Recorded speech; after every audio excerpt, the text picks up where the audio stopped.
Assalamu alaikum wa rahmatullahi wa barakatuhu. Today's lesson is from Surah Kaf, which is the 50th Surah of the Holy Quran, and the verses are from 16 to 19.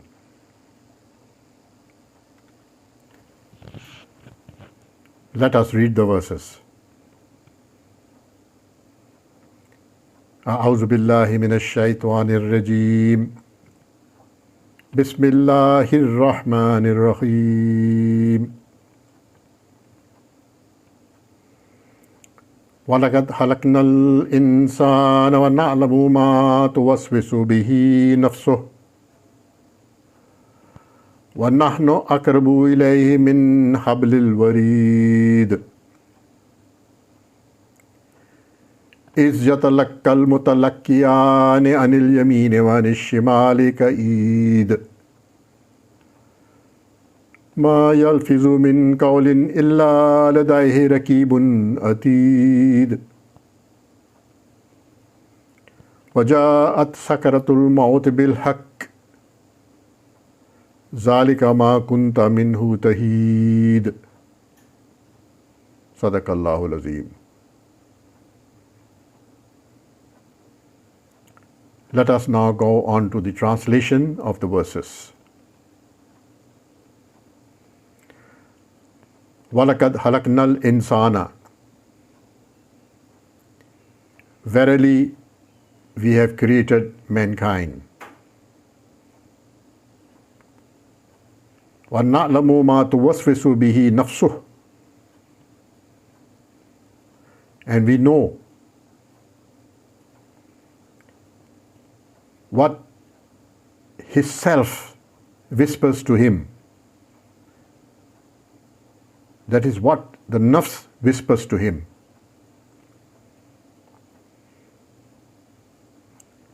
وَنَحْنُ أَقْرَبُ إِلَيْهِ مِنْ حَبْلِ الْوَرِيدِ. وَنَحْنُ أَقْرَبُ إِلَيْهِ. We are nearer to him. مِنْ حَبْلِ الْوَرِيدِ. Than the jugular vein. إِذْ يَتَلَقَّى الْمُتَلَقِّيَانِ. And wherein receive the receivers, that is the angels. عَنِ الْيَمِينِ وَعَنِ الشِّمَالِ قَعِيدٌ. Sitting on his right and his left side. مَا يَلْفِظُ مِنْ قَوْلٍ. Whatever words is uttered, إِلَّا لَدَيْهِ رَقِيبٌ عَتِيدٌ. They are watchful about that words. Atid, ready. They are watchful and ready. وَجَاءَتْ سَكْرَةُ الْمَوْتِ بِالْحَقِّ. The stupor of death or the agony of death is truth. ذَلِكَ مَا كُنْتَ مِنْهُ تَحِيدٌ. And that is what you have been trying to avoid. صدق الله العظيم.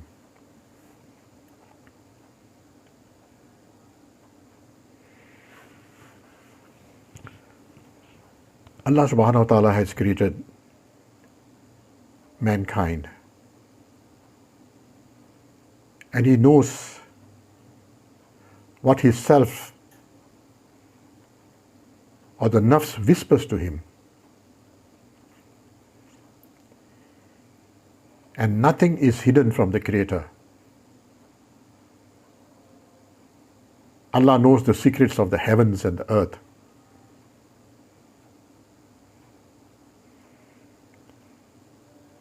A creator or an inventor knows his invention very well. If an engineer has invented a machine, he will know how it functions and he will know every part of it. Similarly, Allah subhanahu wa ta'ala has created mankind. He knows how it functions. He knows its secrets.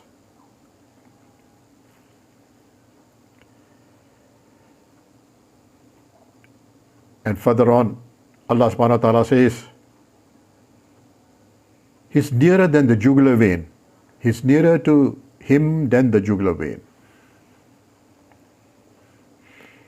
The jugular vein is the main vessel of the neck.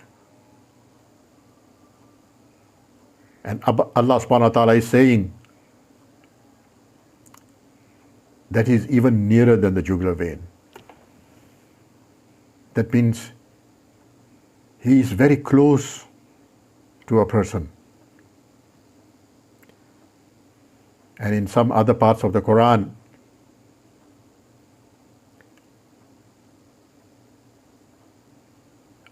in Surah Baqarah, which is the second surah of the Holy Quran, the 77 verse reads, أَوَلَا يَعْلَمُونَ أَنَّ اللَّهَ يَعْلَمُ مَا يُسِرُّونَ وَمَا يُعْلِنُونَ. Do they not know that Allah knows what they conceal and what they reveal? That is, Allah knows the secret things and the apparent things, whatever they do. And then in another surah, which is Surah Al Imran, which is the third surah of the Holy Quran, in the 29th verse, Allah subhanahu wa ta'ala says, Kul in tukhfu ma fi sudurikum aw tubduhu ya'lamu Allah wa ya'lamu ma fi samawati wa ma fi al-ard. Say, if they hide what is inside their bosoms, or they reveal it, Allah will know it. And Allah subhanahu wa ta'ala knows what is in the heavens and what is in the earth.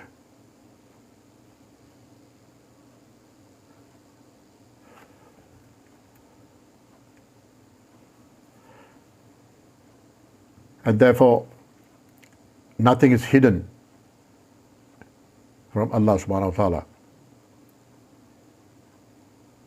And then the verse further says, there are two receivers, that is the angels, one sitting on his right side and one sitting on his left side.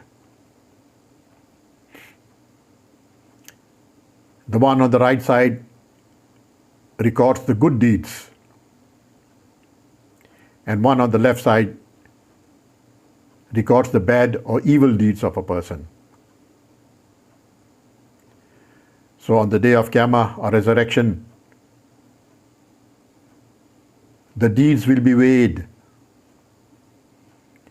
and if the good deeds are heavier than the bad deeds, inshallah he will enter paradise. And these angels are ever ready. They're very attentive. Nothing escapes them. That is, every word uttered is recorded by them.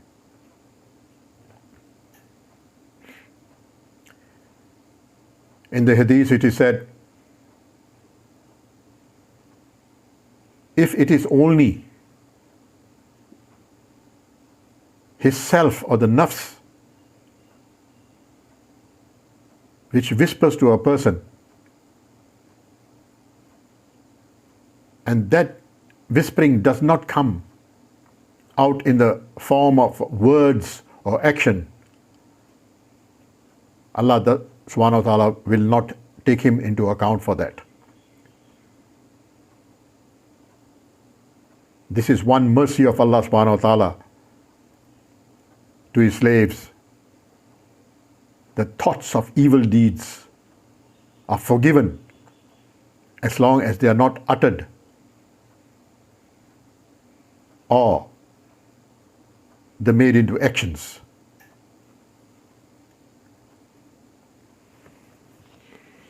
Further down the verse,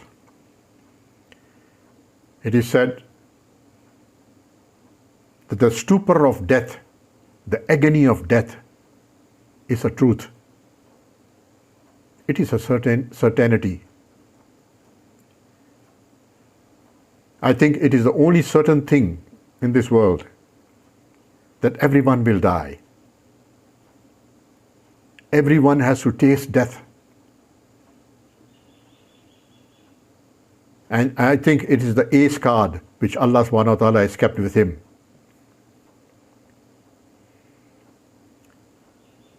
If not because of death, people would have declared themselves as gods. A glaring example of that is that of Pharaoh. For he said, Ana Rabbukumul A'la.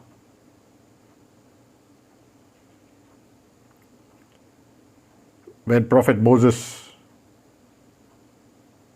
approached him and showed him all the signs,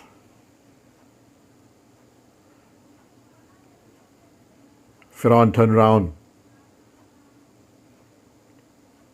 and he gathered them and he said, I'm your Lord Most High. For that, Allah punished him and threw him into the sea and drowned him. Not only that,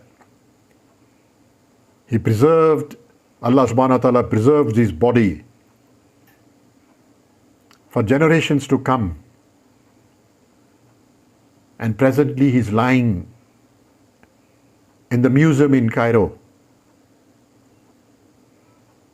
A French scientist confirmed that that was the particular Pharaoh who was drowned in the sea, because when he tested the sample of his skin, it was saturated with salt.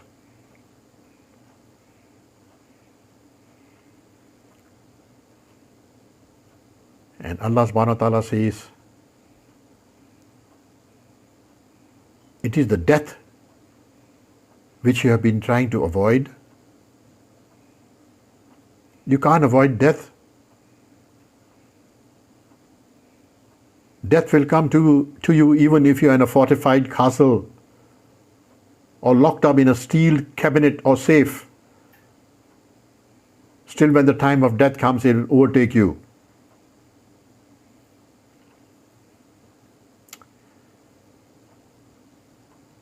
In the hadith it is said, one should remember death often,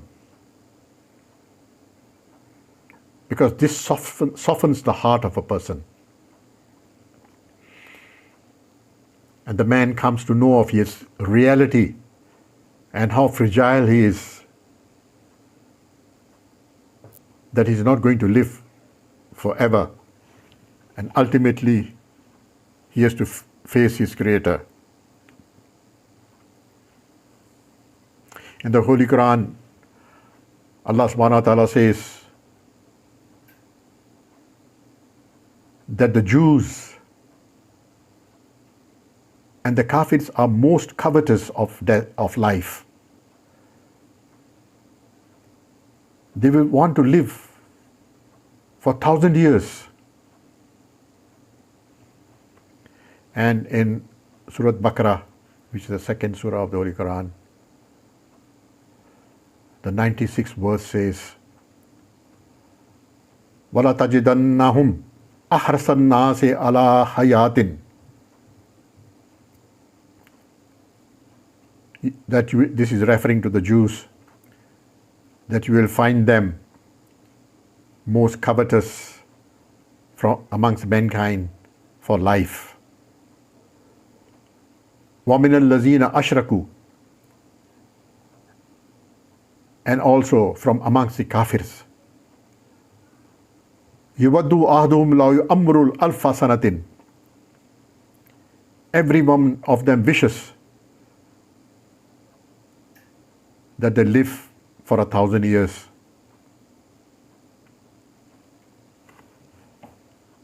Nobody lives forever. Even Allah subhanahu wa ta'ala says, even if you live for 1,000 years, you will not be able to avoid the accountability. Ultimately, you have to face your accounts in the next world.